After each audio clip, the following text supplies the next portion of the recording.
ලක්ෂණ තමයි වැඩිපුර තියෙන්නේ. ඒක තමයි තාම සිංහල බෞද්ධයන් කියලා කොටියා පිළිගන්න පාටිකේ වගේ නැදවුවා. ඒක කෝවිඩක් විදිහට තාමත් හම්බුනේ. ලොකු දේවල් තමයි දේවාල බවට පත් වෙලා තියෙන්නේ. තාමත් ශ්‍රී ලාංකිකයන්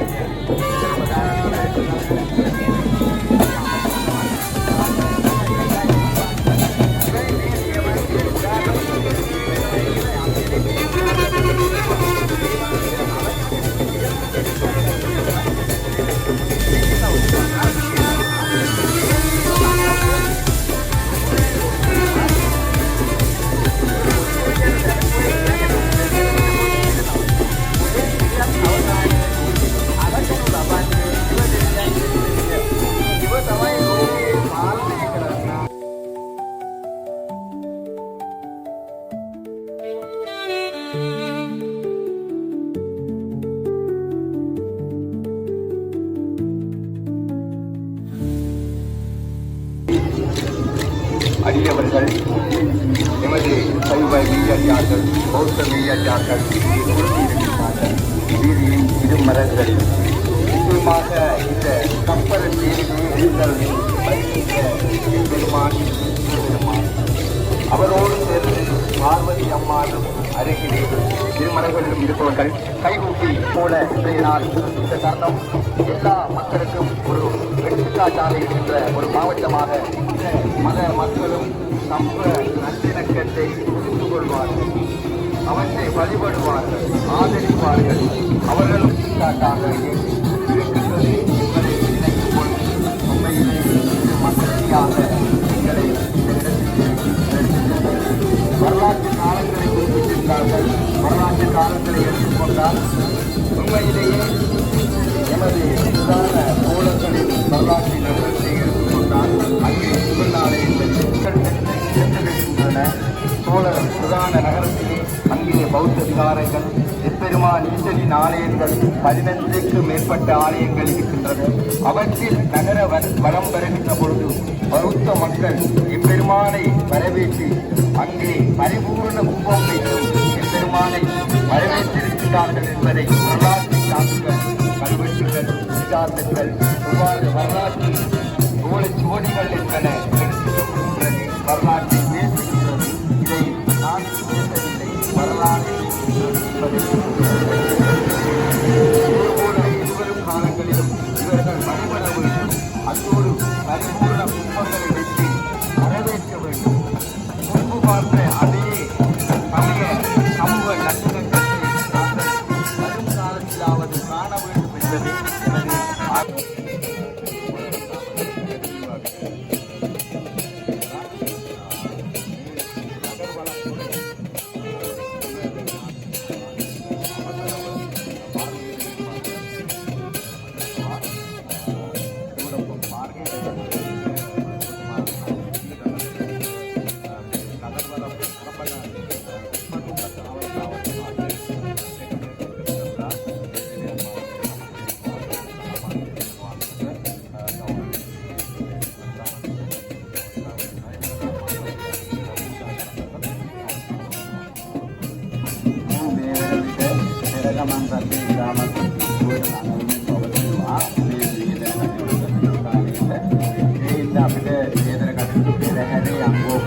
සාකච්ඡා කරන්න වෙනවා.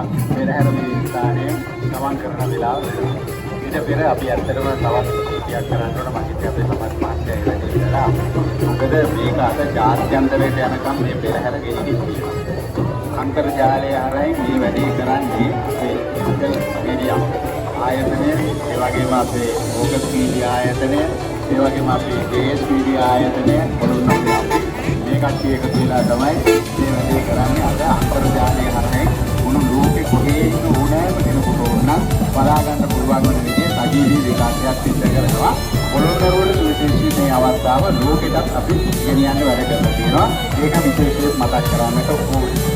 ඒකම දැන් අපේ දුලික් මහත්තයා, අපේ කුමරන් මහත්තයාගෙන් ඇහුවා මේක ප්‍රධාන දෙවියන් හැටියට අපි සලකන්නේ ත්‍රිවදෙවියන් වුන් කරගෙන තමයි මේ වැඩේ කරන්නේ. ත්‍රිවදෙවියන් කියලා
තමයි ගණදෙයියෝ. ඔයා කියන පුල්ලයා.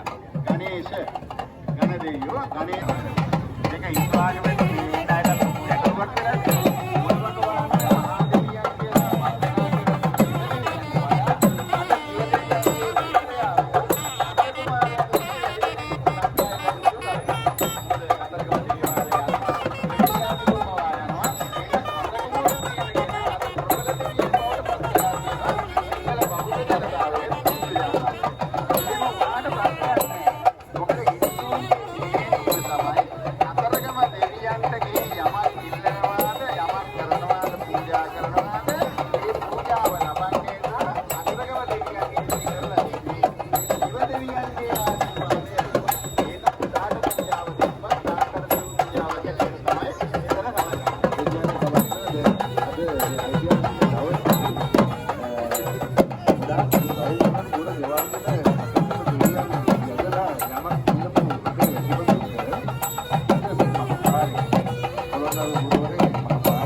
අන්තිම බාරකාරය බවට පත් වෙන සිවයි.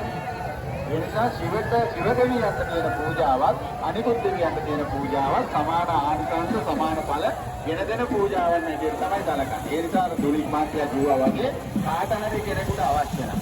මොකද දැන් ඔය තිරුකුණාමලයේ තියෙන කෝණේශ්වරම් දේවාලය. අද ජීත් බැලුවාම පේන තියෙනවා මූද පැත්තට වෙන්න ගහක් තියෙනවා. ඒ ගහේ අත්තේ එල්ලලා තියෙන පුංචි තොටිලි. පොඩි ළමයි නිදි කරන තොටිලි වල අනුරූප තමයි ඉඳලා තියෙන්නේ. ඒක සිංහලද බෞද්ධ වඩා මොනවද කවුරුහරි හිතුවේ. කෝණේශ්වර නොකිය. මෙතන ඉන්න ඕනම බැතිමතෙකුට තමන්ගේ අභිලාෂය, තමන්ගේ බලාපොරොත්තු, තමන්ගේ ඉල්ලීම ඉදිරිපත් කරන්න පුළුවන්. ඉවදෙලිය